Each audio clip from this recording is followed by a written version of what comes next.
November 2013, the U.S. Food and Drug Administration announced their plans to all but eliminate trans fats from processed foods, citing a CDC statistic that the elimination of partially hydrogenated oils from the food supply could prevent more than 10,000 heart attacks and thousands of deaths every year.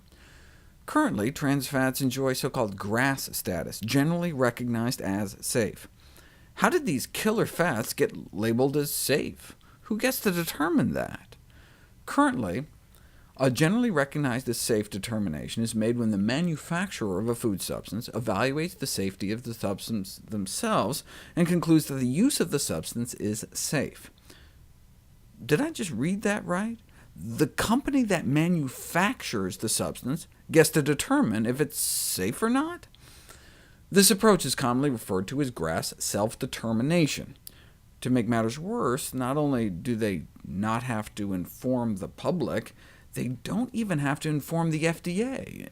In a footnote, they explain that a company may voluntarily tell the FDA they just came up with a new food additive that they decided is safe, but are not required to even do that. The cumulative result is that there is an estimated 6,000 current affirmative safety decisions, which allow for more than an estimated 10,000 substances to be used in food. In addition, an estimated 1,000 manufacturer safety decisions are never reported to the FDA or the public.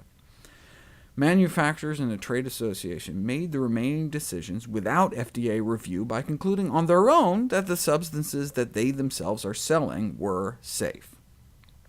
While manufacturers are not required to notify the FDA of a quote-unquote safe determination, sometimes they do notify the agency with a little FYI.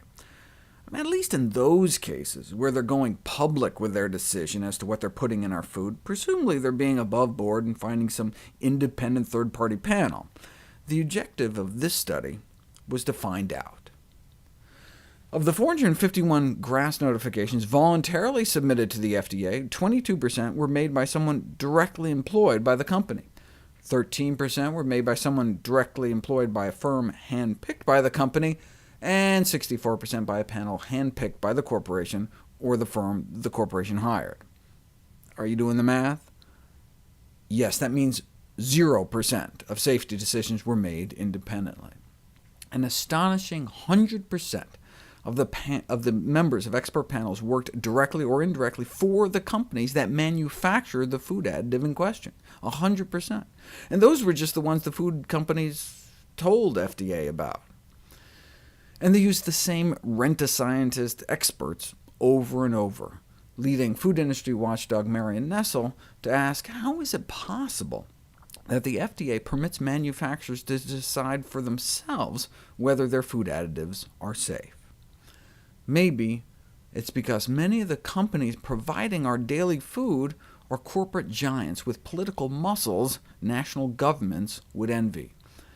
PepsiCo alone spent more than $9 million in a single year to lobby Congress.